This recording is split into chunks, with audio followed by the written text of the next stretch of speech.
खोला कफस तोड़ने का परवाज ही नहीं, बुलबुल तेरे नसीब को सयाद क्या करे। पिंजड़ा जब खुला तो बुलबुल को उड़ना आया ही नहीं, ऐसे में भला सयाद भी बुलबुल का मदद कैसे करे। लेकिन मैं डीके पटेल हाजिर हूं आप लोगों का मदद करने के लिए। आज मैं एडवर्ब पार्ट 2 लेकर आया हूं आप लोगों के समझ। आज हम इसमें सबसे पहले कुछ वर्ड करेंगे और कुछ वर्ड करने के बाद एक अद्भुत सा टॉपिक स्टार्ट होगा जिसका नाम है प्लेसमेंट ऑफ एडवर्ब। मतलब एडवर्ब किस किस जगह पर आ सकता है। जैसे आप पढ़े होंगे नाउन में कि नाउन भी कुछ कुछ जगह पर आया था। हर जगह नाउन का जगह नहीं हो सकता, हर जगह वर्ब की जगह नहीं हो सकता, हर जगह एडवर्ब नहीं हो सकता, हर जगह एडजेक्टिव नहीं हो सकता। सबका अपना अपना इलाका होता है, सबका अपना अपना स्थान होता है, सभी अपना अपना स्थान ही ग्रहण करेगा। कोई अगर दूसरे के स्थान पर जाएगा, कोई भी पार्ट्स ऑफ स्पीच अगर किसी दूसरे के स्थान में जाकर दखल अंदाजी करेगा तो लड़ाई होगी, और लड़ाई होगी तो घमासान लड़ाई होगी और विद्रोह होगा, और वह जब विद्रोह होगा तो वह समस्या उत्पन्न करेगा और ग्रामर में वहां से एरर निकलना शुरू हो जाएगा। तो आप मेरी बात को समझिएगा। जैसे आपने नाउन में पढ़ा था कि किसी भी सेंटेंस का सब्जेक्ट नाउन हो सकता है, ऑब्जेक्ट नाउन हो सकता है, कंप्लीमेंट नाउन हो सकता है, प्रीपोजिशन के पहले नाउन आ सकता है, प्रीपोजिशन के बाद नाउन आ सकता है, एडजेक्टिव के बाद नाउन आ सकता है, एपिस्ट्रोफी एस के बाद नाउन आ सकता है, एपिस्ट्रोफी एस के पहले नाउन आ सकता है, आर्टिकल ए एन दा के बाद भी नाउन आ सकता है, नो के बाद नाउन आ सकता है। तो इन जगहों पर स्थान रिजर्व है नाउन का। उसी प्रकार आज हम पढ़ेंगे कुछ ही देर में कि कौन ऐसा जगह है जहां पर उस रिजर्व रहेगा। कौन? एडवर्ब। आइए नई बातें सीखने से पहले थोड़ा हम एक दो वर्ड कर लेते हैं। जो हमारा पिछले क्लास में चल रहा था उसे हम थोड़ा कंटिन्यू रखते हैं और फिर हम अपने कार्यक्रम को आगे बढ़ाने का प्रयास करेंगे। चलिए, हमारा जो था पिछले क्लास जो चल रहा था वो एडजेक्टिव चल रहा था, इधर एडवर्ब चल रहा था और इधर भी एडवर्ब चल रहा था। अब हम लेते हैं एडजेक्टिव वाले में। हमने लिया नियर। नियर का एडवर्ब भी नियर ही होता है। एक और एडवर्ब होता है, वो होता है नियरली। तीन वर्ड मेरे पास है। एक नियर एडजेक्टिव है, दूसरा नियर हमारा एडवर्ब है और तीसरा भी एडवर्ब है जिसका नाम है नियरली। तीनों में डिफरेंस क्या है? ये कंफ्यूजन वाली चीज है और जब जब एग्जाम में आया है तब तब विद्यार्थी को कंफ्यूज किया है। आज के बाद कंफ्यूजन नहीं होगा। चलिए हम देखते हैं क्या रहस्य है तीनों में। अगर ये एडजेक्टिव है तो इसका मतलब होगा नजदीक। अगर ये एडवर्ब है तो इसका मतलब होगा नजदीक। सेम प्रोसेस जा रहा है। अगर आप पिछले क्लास पढ़े हैं तो आपको पता होगा, पिछले क्लास में हमने पढ़ाया है पार्ट 1 वाला वीडियो एडवर्ब में लेट के बारे में। Late, late, lately, same process. Near, near, nearly. तो चलिए, ये भी नजदीक। और ये जो नियरली है इसका एक बिल्कुल अलग मीनिंग है और इसका जो मतलब होता है वो होता है करीब करीब या लगभग। करीब करीब या लगभग, अबाउट या ऑलमोस्ट। करीब करीब या लगभग नियरली का मतलब। एक बार आप इसको देखने का प्रयास करें। नियर, नियर, नियरली, नजदीक, नजदीक, करीब करीब। एक एडजेक्टिव है, एक हमारा एडवर्ब है और फिर हमारा नियरली एक एडवर्ब है। अब अगर हम इस पर एग्जाम्पल की बात करें, अगर इस पर हम एग्जाम्पल की बात करें तो हम इसको लिख सकते हैं ही इज नियर, वह नजदीक है।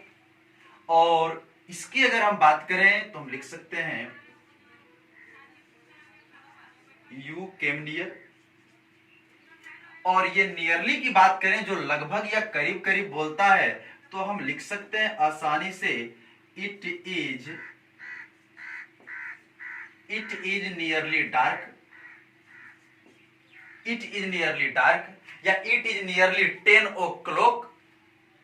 ओके, लगभग 10 बजा है, करीब करीब। तो ये देखिए आपको दिख गया होगा नियर, नियर और नियरली में डिफरेंस। हम एक वर्ड और करते हैं, फिर हम अपने कार्यक्रम को आगे बढ़ाएंगे।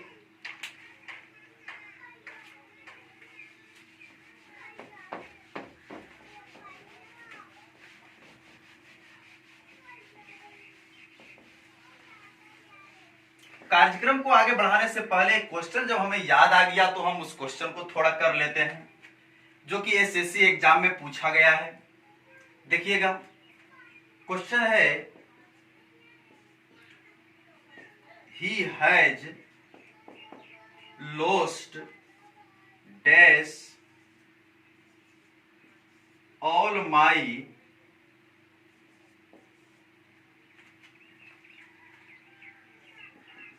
all his many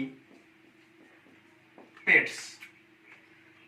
ऑप्शन आपके लिए हमने दिया नियर और फिर हमने दिया नियरली। आप इसको फाइनल करें, कौन सा आंसर सही होना चाहिए, इस पर आप विचार करें, नियर या नियरली। अगर ये वाला नियर लेते हैं तो इसका मीनिंग जो होगा नजदीक का होगा, और अगर ये वाला नियरली लेते हैं तो इसका मीनिंग जो होगा वो लगभग वाला होगा। अब आप पढ़ के इसको देखिए, ही हैज लॉस्ट, एडवर्ब तो दोनों है, he has lost all his many pets, उसने खो दिया है अपना सभी पालतू जानवर, उसने अपना पालतू जानवर सब क्या किया है, खो दिया है। तो क्या नजदीक खो दिया है कि लगभग खो दिया है? लगभग सभी पेट्स को खो दिया है कि लगभग नजदीक खो दिया है? नजदीक कैसे खो देगा, नजदीक है और खो दिया, गड़बड़ बात है। सही होना चाहिए नियरली, एकदम सही हमारा नियरली है। ओके, समझ में आ गया होगा बातें। चलिए अब फिर कार्यक्रम की अगली कड़ी को बढ़ाते हैं, आइए देखते हैं। अब जो हमारा एक वर्ड है, फिर उसी प्रक्रिया में हम चलेंगे जैसे अभी चले थे। एडजेक्टिव है, एडवर्ब है, और इधर भी हमारा एडवर्ब है। अगर हम इसकी बात करें तो हमने एक वर्ड यहां पर लिया फास्ट, एडवर्ब में भी एक वर्ड हमने यहां पर लिया फास्ट। और याद रहे ये जो फास्ट में एलवाई लगता है फास्टली, ऐसा वर्ड हमारे अंग्रेजी ग्रामर में नहीं है। हमारे अंग्रेजी में फास्टली नामक वर्ड नहीं है। जैसे आप पढ़े होंगे कहीं ना कहीं पोएट्रीज नामक वर्ड हमारे अंग्रेजी में नहीं है। पोएट्रीज नामक वर्ड है ही नहीं। ये फालतू में लोग लिख के देते हैं कि पोएट्रीज गलत है, सही है, ऐसा वर्ड ही नहीं होता है। सीनरीज होता ही नहीं है, जेंट्रीज होता ही नहीं, वर्ड ही नहीं है। और जो वर्ड नहीं है उसको फालतू में वर्ड बना के दिया जा रहा है और कह रहा है कॉमन ईरर। यही तो है, जो दुनिया में नहीं है उसको अपना के दे दिया जाता है, वही तो कॉमन ईरर हो जाता है उत्पन्न। तो सीधी सी बात है कि आप यहां फास्टली का यूज कभी भी नहीं करेंगे। फास्टली नामक वर्ड नहीं होता, केवल एडजेक्टिव में फास्ट है और एडवर्ब में भी फास्ट है। हाँ, इसको ऐसा करते हैं, फास्टली की जगह पर हम एक और फास्ट ही लिख देते हैं। ये फास्ट को वर्ब मानिए, वर्ब है। फास्ट हमारा वर्ब हो सकता है उपवास रखना, उपवास करना। जो लोग सहते हैं, फास्टिंग में हैं, वो लोग के लिए फास्ट रख सकते हैं, जैसे उपवास करना। जैसे इसका एग्जाम्पल की अगर हम बात करें तो हम लिख सकते हैं Muslims fast during Ramzan. Ramzan के दौरान मुस्लिम लोग क्या रखते हैं? फास्ट। अब इस फास्ट की बात करें जो कि एडवर्ब है, इसकी अगर बात करें तो हम लिख सकते हैं he is running fast, adverb एकदम सही। इसकी अगर हम बात करें फास्ट, तो एक फास्ट जब एडजेक्टिव का काम करता है तो उसका मतलब होता है गहरा या चमकीला, चटकीला। फास्ट कलर, चटकीला कलर, चमकीला कलर, गहरा। जैसे बोल सकते हैं ए फास्ट स्लीप, मतलब क्या, एकदम गहरा, गहरा नींद। तो एक फास्ट का मतलब गहरा होता है। और एक फास्ट जो आप नॉर्मल जानते हैं तेज, जैसे अगर एग्जांपल की हम बात करें तो हम लिख सकते हैं he has a fast computer, he has a fast computer, एकदम सही है, उसके पास एक तेज कंप्यूटर है। ओके, चलिए अब आते हैं हम प्लेसमेंट के बारे में बात करते हैं एडवर्ब की जगह पे, कि कौन कौन सी जगह पर एडवर्ब का प्रयोग हम कर सकते हैं, उसके बारे में अभी अभी हम जानकारी लेना शुरू करेंगे। अभी आप कुछ भी ना करें, आपसे जब पूछा जाएगा क्वेश्चन तब आप आंसर उसका देंगे। ओके, चलिए सबसे पहली बात तो यह है एडवर्ब के प्लेसमेंट में कि एडवर्ब कौन कौन सी जगह पर आ सकता है, सबसे बड़ा रहस्यमयपूर्ण बात है।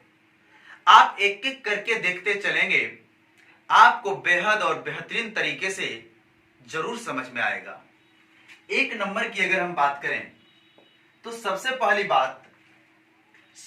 बात अगर हम करें तो आप इसको देखिए, अगर कहीं भी आपको एडजेक्टिव लिखा मिले तो एडजेक्टिव के पहले भी आप एडवर्ब लगाते हैं,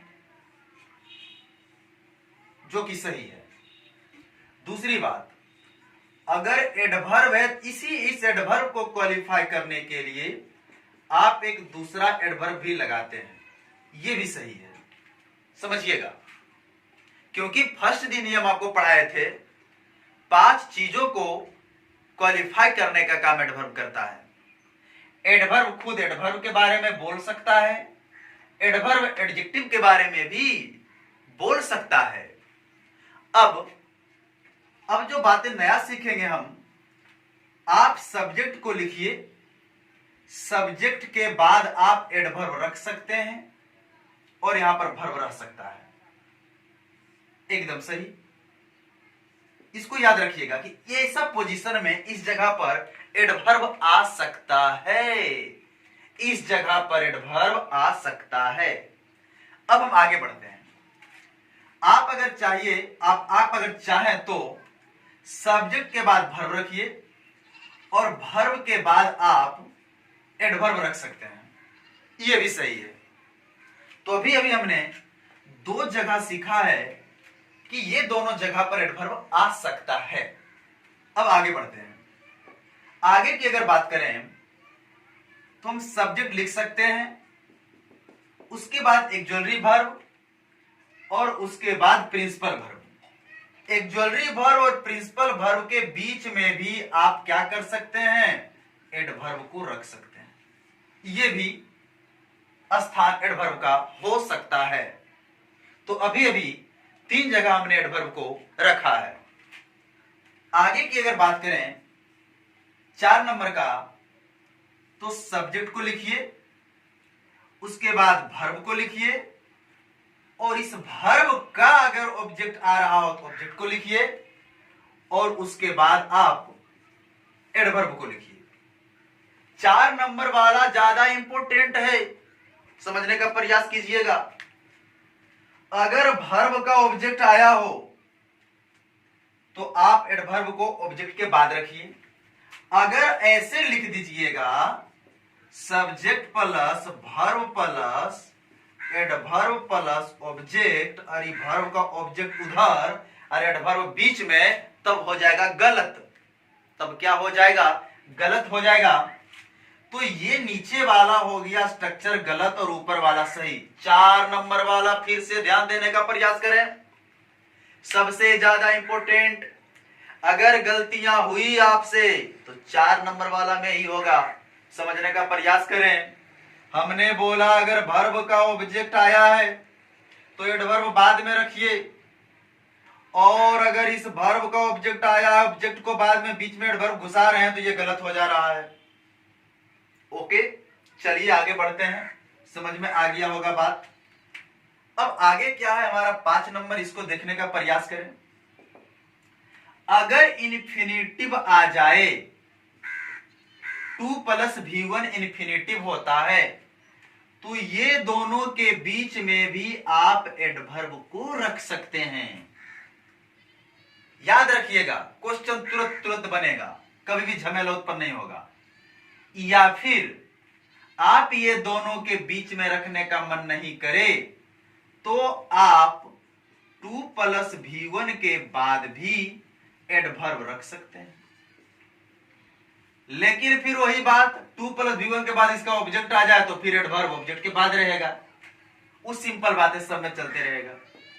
आगे बात समझिएगा, सबसे ज्यादा इंपॉर्टेंट, सबसे ज्यादा इंपॉर्टेंट, अगर आपको मिल जाए जीरंड,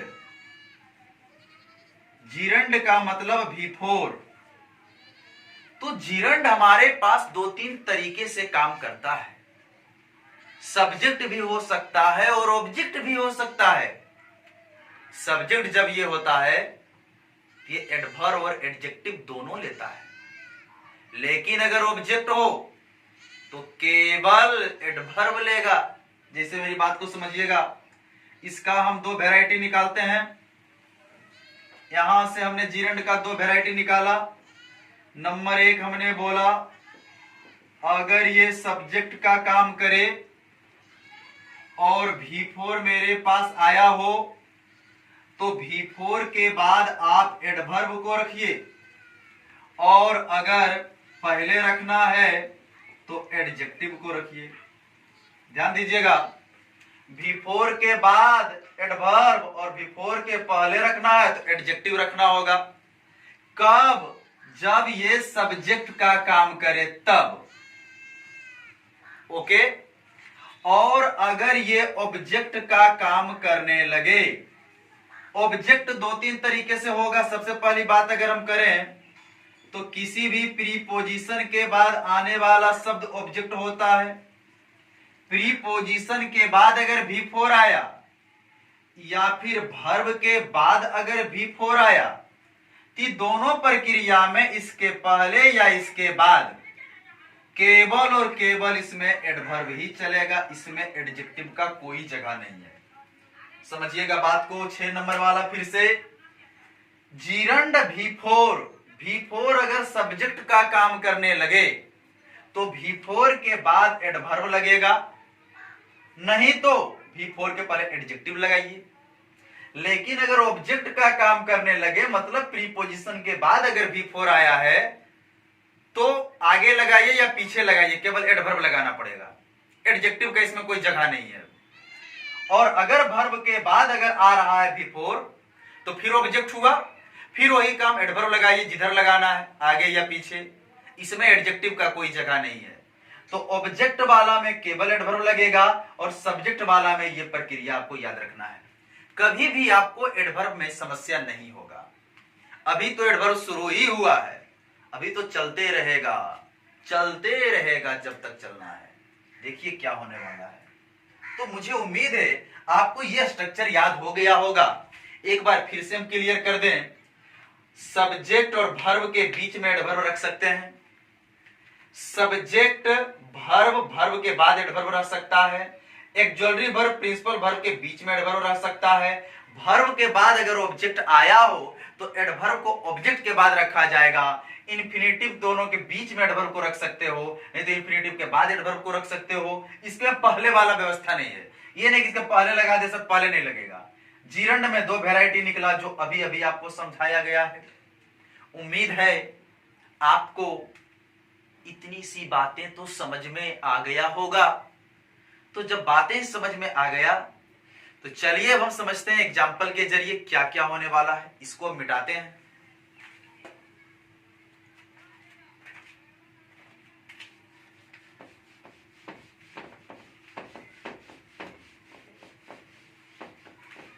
कार्यक्रम की अगली कड़ी हमारा होने वाला क्या है, सेंटेंस। आइए उस सेंटेंस पर गौर करें और पता करें कि क्या गड़बड़ी है इसमें। चलिए, तो सबसे पहली बात तो एक सेंटेंस हम लेते हैं छोटा सा। हमने लिया ही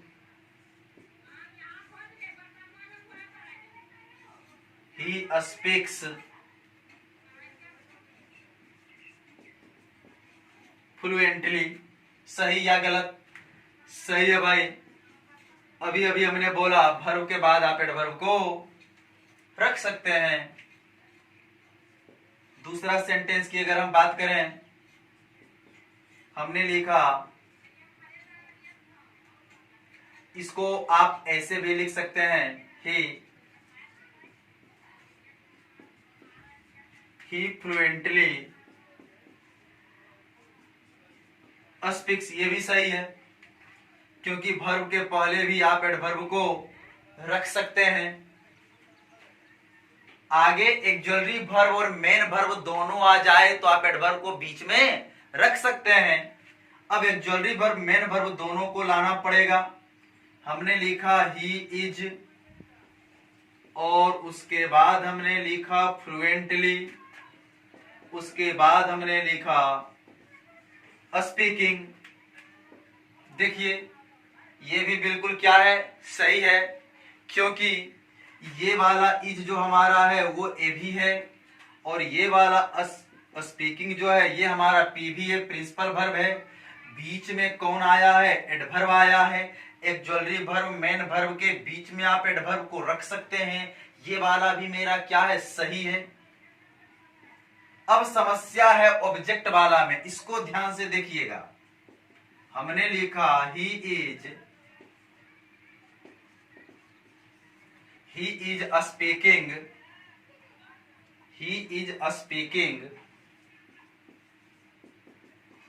फ्लुएंटली इंग्लिश। इसको गौर से देखिए, क्या सही लगता है आपको? क्या आपको ये 4 नंबर वाला सही लग रहा है? ध्यान दीजिएगा, ये इज स्पीकिंग वर्ब का जो ऑब्जेक्ट है वो तो इंग्लिश है और ऑब्जेक्ट इसका जब आ गया तो एडवर्ब बाद में रहना चाहिए, इसलिए ये वाला गलत हुआ। इसको अगर सही किया जाए तो ऐसे होगा, he is speaking English fluently. अब जाकर हमारा ये सही हुआ है क्योंकि ये स्पीकिंग का जो है ये ऑब्जेक्ट यहां पर आया है और उसके बाद एडवर्ब रहेगा। ये वाला गलत हुआ। 4 नंबर वाला आप ज्यादा ध्यान दें, 4 नंबर वाला बहुत ज्यादा इंपॉर्टेंट है, इसलिए ओके, ये समझ में आ गया होगा। अब हम आगे बढ़ते हैं। आगे बढ़ते 1 नंबर वाला आपको समझ में आ गया, 2 नंबर वाला आपको समझ में आ गया, 3 नंबर वाला भी आपको समझ में आ ही गया। 4 नंबर वाला देखते रहिए, तब तक समझ में आ जाएगा धीरे धीरे। अब देखिए, आप इसकी जगह पर अगर आप एडजेक्टिव को लिख दीजिए तो सही हो जाएगा, क्योंकि इंग्लिश नाउन है, नाउन के पहले एडजेक्टिव लगा दीजिए। जैसे he is speaking fluent English, एकदम सही। धारा प्रवाह अंग्रेजी, ये हमारा एडजेक्टिव, ये हमारा नाउन। और आपको कल 1000 बार पढ़ाए थे, आज 1 लाख बार पढ़ा रहे हैं। एडजेक्टिव प्लस नाउन, नाउन के पहले एडजेक्टिव। ओके, तो ये सही है।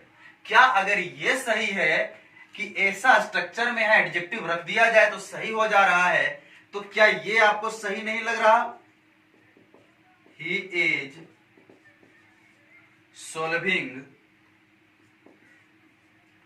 The slow problem. क्या ये सही लग रहा है आपको? एकदम स्ट्रक्चर ही का ही, इज का इज, स्पीकिंग तो सॉल्विंग, और यहां पर क्या है, बस आर्टिकल नहीं लगा क्योंकि भाषा में आर्टिकल नहीं लगता, हमने यहां नहीं लगाया। और यहां पर प्रॉब्लम, तो यहां पर इंग्लिश, यहां पर एडजेक्टिव, यहां पर भी एडजेक्टिव हमने लगा दिया। क्या ये सही है? नहीं, आदत मत पकड़ लीजिएगा कि ये सही तो यो सही। इसमें कैसे होगा? इसका मतलब तो धारा प्रवाह अंग्रेजी हुआ बोल रहा है। क्या बोल रहा? धारा प्रवाह अंग्रेजी बोल रहा है, मीनिंग उसका बन गया। लेकिन इसका कहां से बनेगा? He is solving the slow problem, वह सोल्व कर रहा है स्लो प्रॉब्लम को। कैसा प्रॉब्लम? प्रॉब्लम कभी स्लो और फास्ट होता है? समस्या स्लो और फास्ट नहीं होगा। इसका मीनिंग खराब हो गया, मीनिंग नहीं बैठा, इसलिए ये नहीं हो पाएगा। यही हमारा सही है इस कंडीशन में। ओके, चलिए अब हम फिर आगे बढ़ते हैं। अब आपको आंसर करना है, अब आपको आंसर देना है। जैसे ही क्वेश्चन लिखावेगा आपका आंसर फटाफट आना चाहिए। चलिए आप इसको ध्यान देंगे। हमने लिखा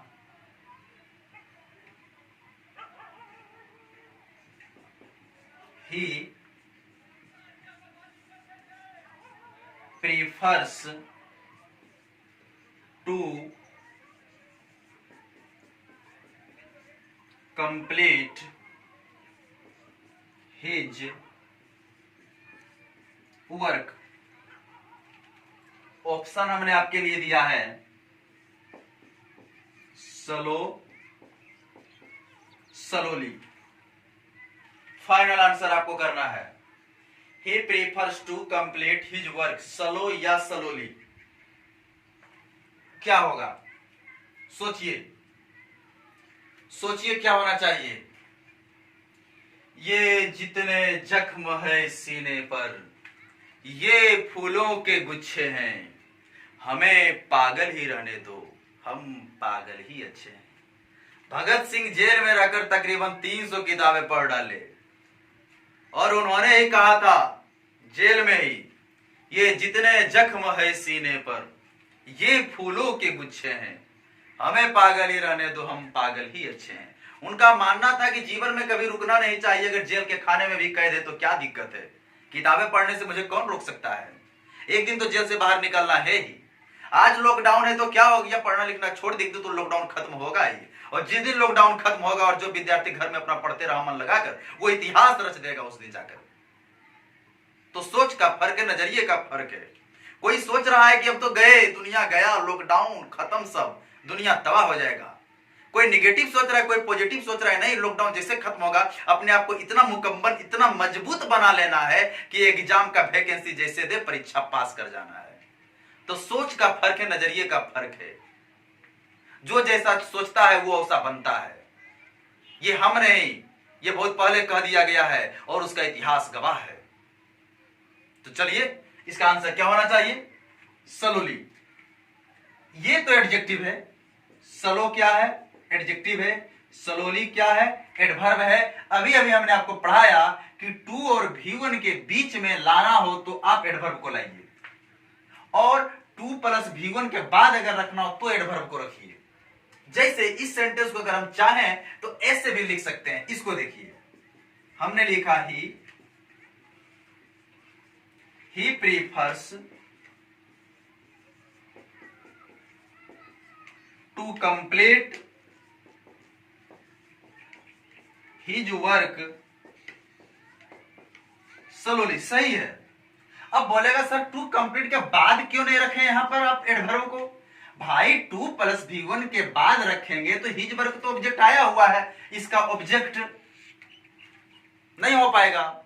एकदम रखना होगा बाद में, ऑब्जेक्ट पहले एडवर्ब बाद में। क्या समझ में आया? अगर समझ में आया तो अच्छी अच्छी बातें लिखकर कमेंट करें। चलिए, बहुत अच्छी बात है। अब फिर आगे बढ़ाते हैं। इस बार सबका आंसर सही आना चाहिए। अब की बार एक विद्यार्थी भी गलत नहीं करेगा, सबका आंसर सही आना चाहिए। ध्यान दीजिएगा, हमने क्वेश्चन लिया walking dash does not benefit you. क्या होना चाहिए इसका आंसर? ऑप्शन आपको मैं देता हूं, स्लो और स्लोली, स्लो और स्लोली। आपको बताया गया जिरंड के बारे में अभी अभी।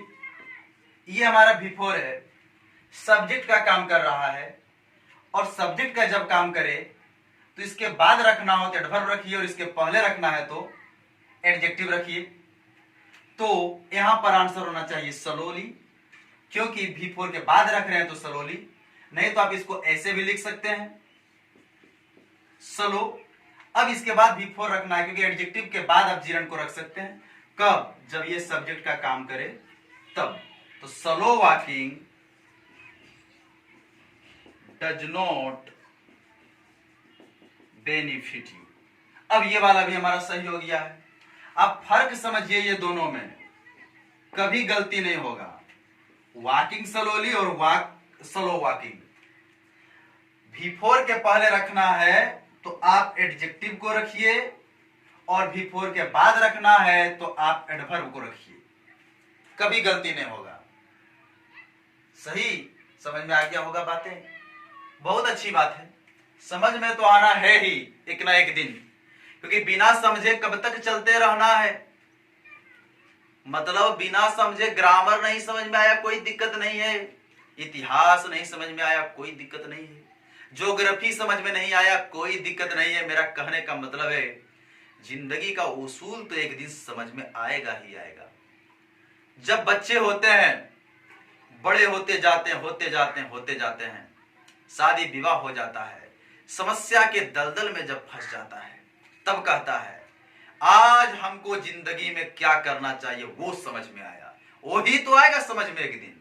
यहां नहीं समझ में आएगा तो एक दिन तो आगे चलकर वो खुद समझ में आएगा। ओके, चलिए, मुझे उम्मीद है आप इन सब चीजों से संतुष्ट होंगे। टेंशन लेने का नहीं, आपको क्वेश्चन भी कराया जाएगा, आपको क्वेश्चन भी दिया जाएगा, होमवर्क भी दिया जाएगा बनाने के लिए। अभी इंतजार करें, जब दिया जाएगा हम बोलेंगे कि यहां पर भेज दिया जाएगा, व्हाट्सएप नंबर दे दिया जाएगा, टेलीग्राम नंबर दे दिया जाएगा कि आपको, आप बोलिए कौन सा क्वेश्चन चाहिए, क्वेश्चन मिलेगा, डिस्क्रिप्शन में PDF रहेगा। हर प्रकार से आपका मदद किया जाएगा, उसमें किसी भी प्रकार की समस्या नहीं होगी, उसमें किसी भी प्रकार का दिक्कत नहीं होगा। ओके, तो चलिए अब मेरी बात को फिर समझने का प्रयास कीजिएगा। हम एक क्वेश्चन को लिखते हैं, उसका जवाब इस बार सबको देना होगा। प्लेइंग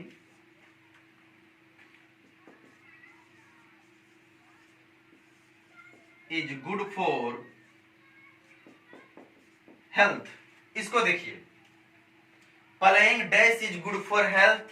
ऑप्शन की बात, रेगुलर और रेगुलरली। क्या होना चाहिए? रेगुलर या रेगुलरली। V4 है, सब्जेक्ट का काम कर रहा है, एडवर्ब आएगा, रेगुलरली लगा दिया जाए।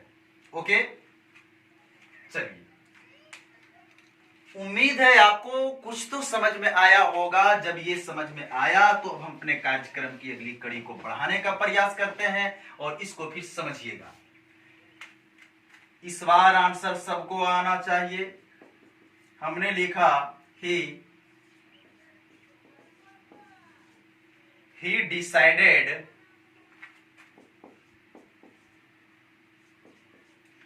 decided to leave the job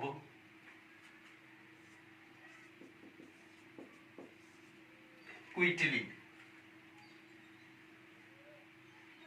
सोचिए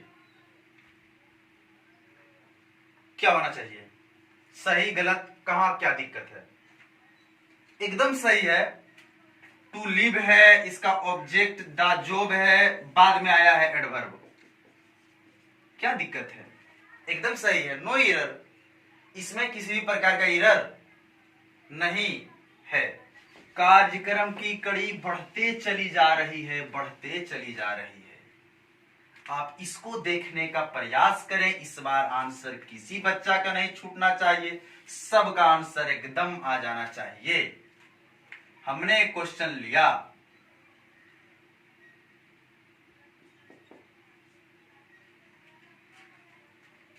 ही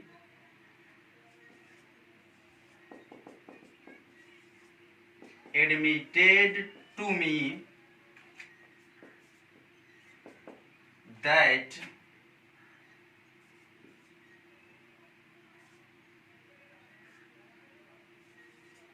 he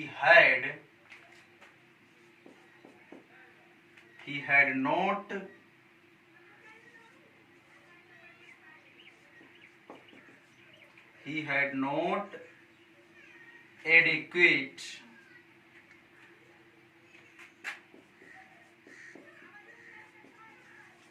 prepared for the test। बोलिए कहां गलत है, या फिर क्या ये पूरे सेंटेंस सही है या फिर गलत है, और अगर गलत है तो क्या गलत है। नहीं पता चला? गौर से देखिए, पता चलेगा।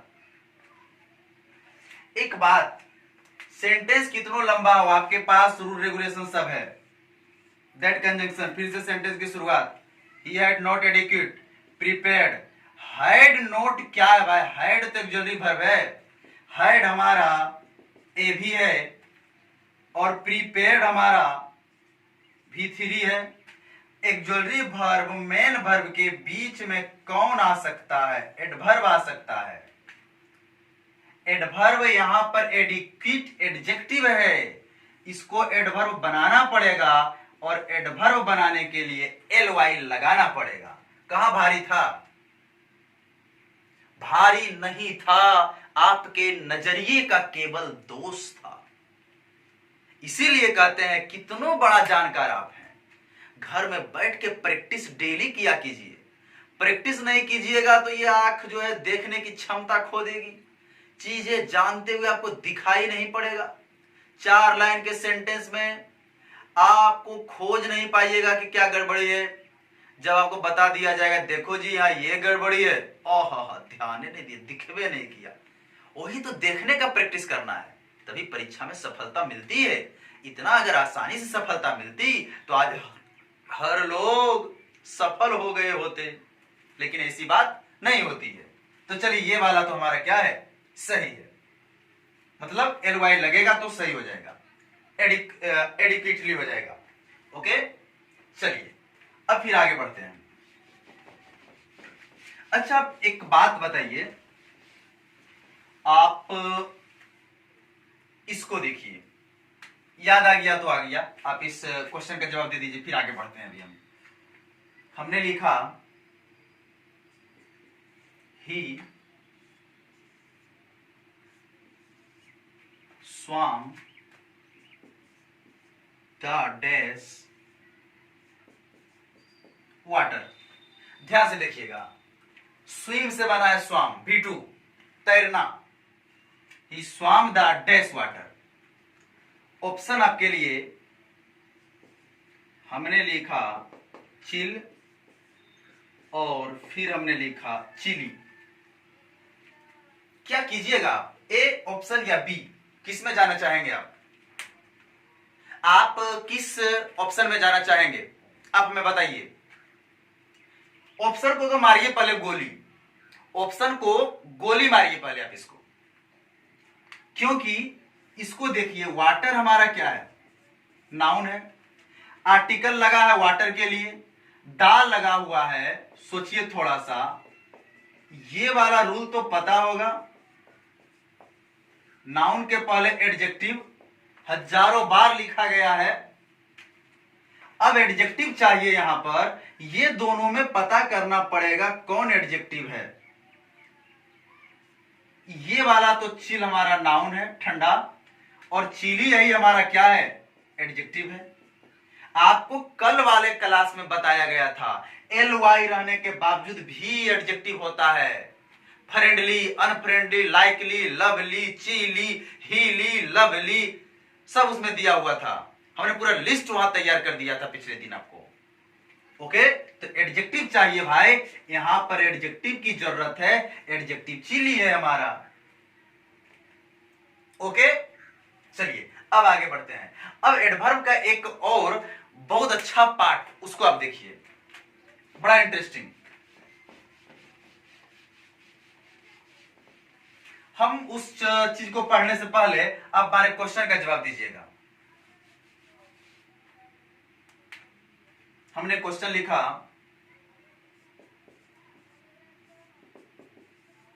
The city people stayed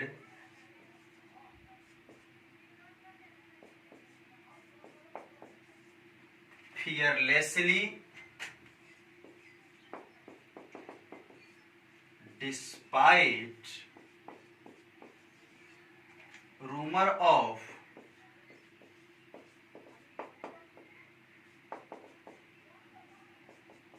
terrorist attack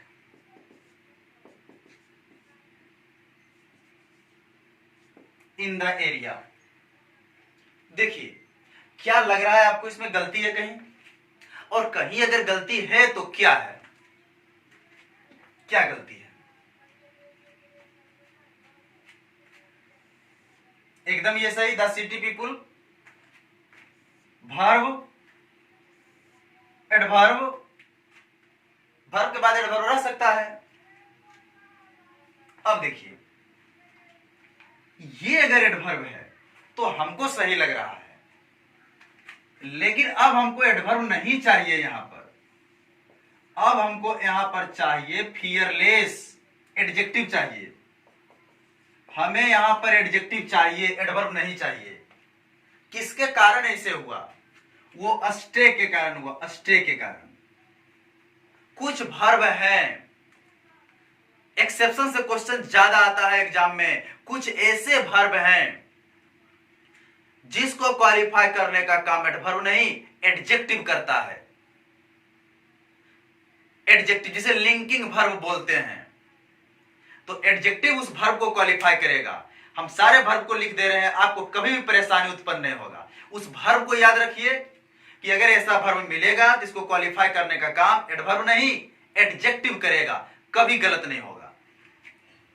इसलिए स्टे के साथ ये रूल है। स्टे वर्ब को याद रख लीजिए अब, कि स्टे जहां मिले वर्ब के फॉर्म में, इसको क्वालिफाई करने का काम एडजेक्टिव करेगा, एडवर्ब नहीं करेगा। ओके, चलिए इसको हटाते हैं।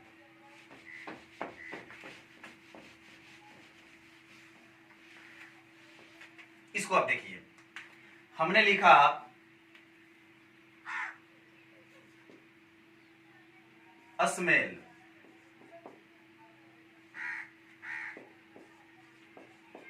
Look,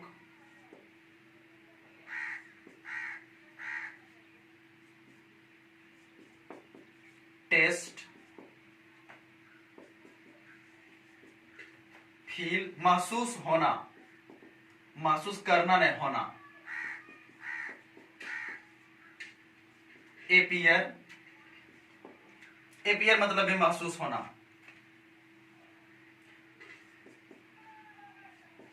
stay,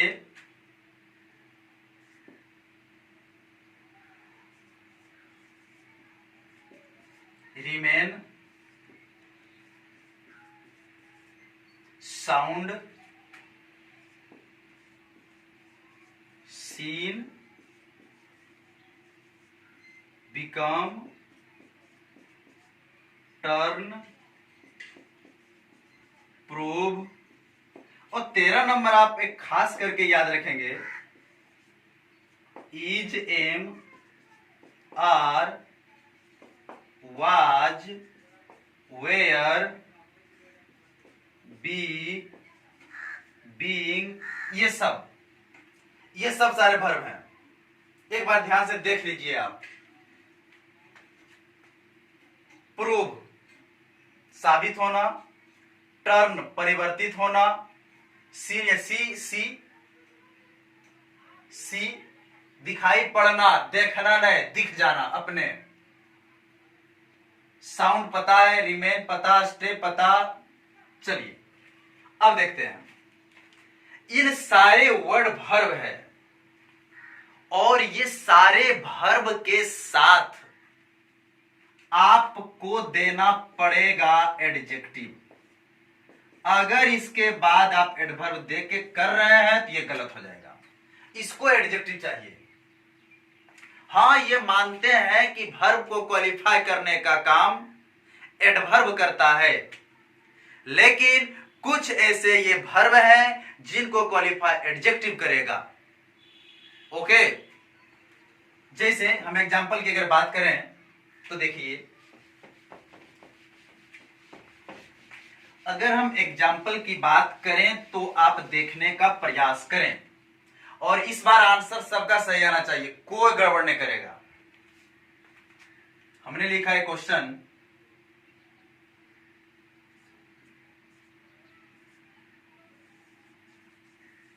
the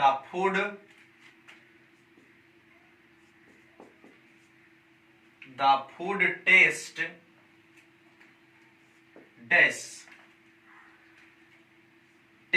dash.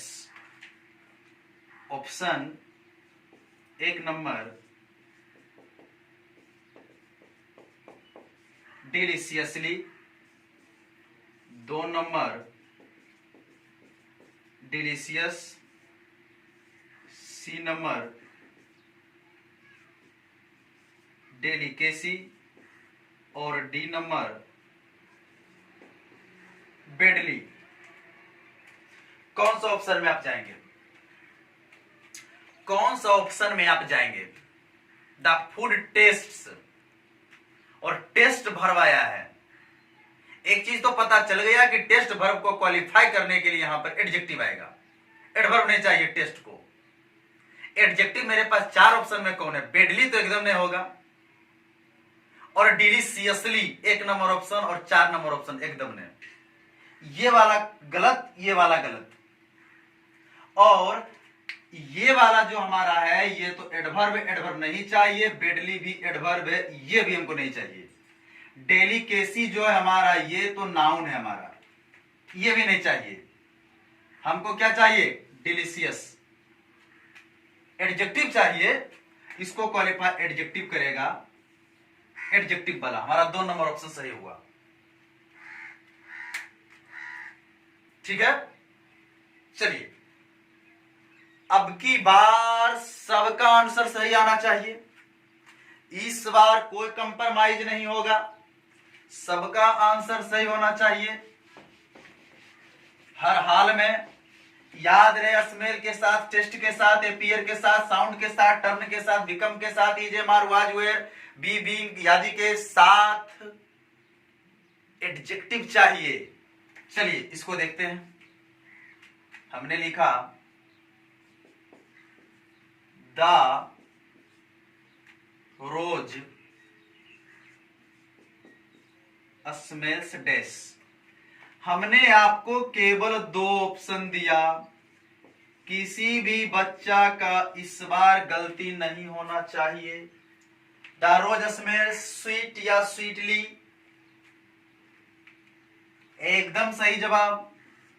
Sweetly adverb, sorry, ये गड़बड़ है। स्वीट एडजेक्टिव चाहिए। ओके, एडजेक्टिव, बातें समझ में आ गया होगा। अब आप इसको थोड़ा सा देखिए। हमने लिखा ही इज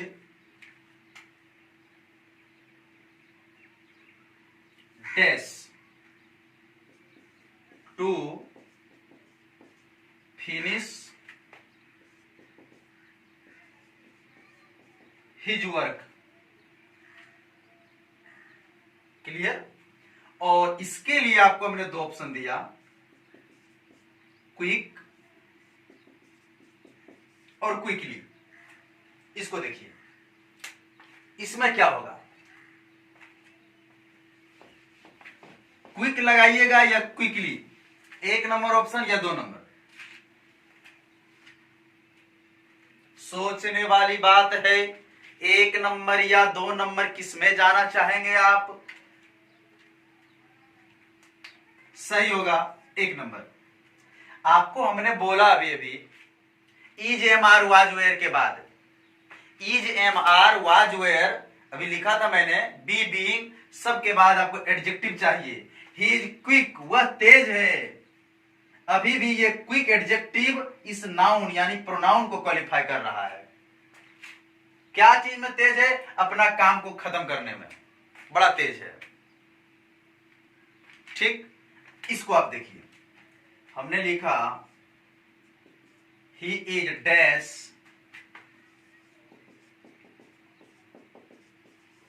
फिनिशिंग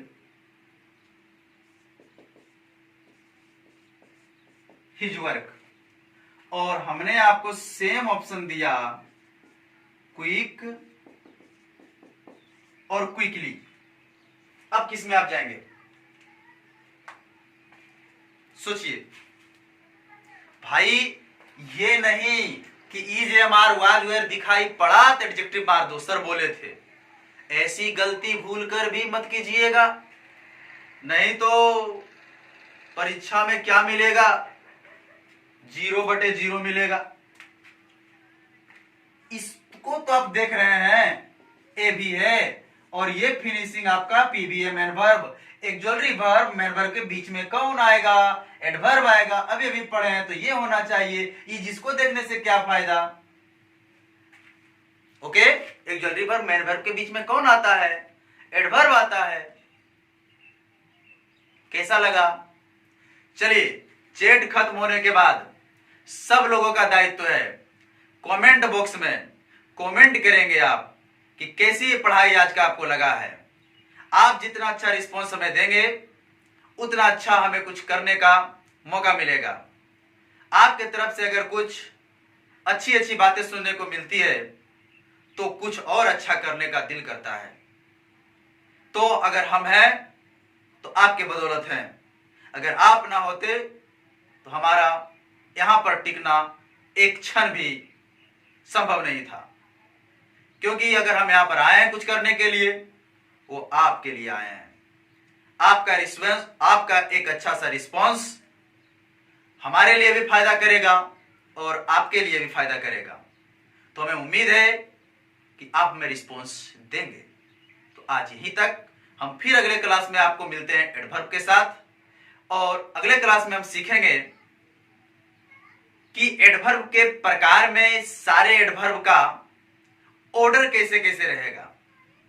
जो एक मशहूर है एमपीटी वाला रूल, हम उसके बारे में अध्ययन करेंगे, और फिर यह भी अध्ययन करेंगे कि कौन सा एडवर्ब फर्स्ट पोजीशन में रहेगा, कौन सा एडवर्ब मिड पोजीशन में, कौन सा एडवर्ब लास्ट पोजीशन में। तो वो सब चीजों को सीखने के लिए थोड़ा आप इंतजार करें। अगले क्लास में फिर हम हाजिर होते हैं। आज यहीं तक। जय हिंद, जय भारत।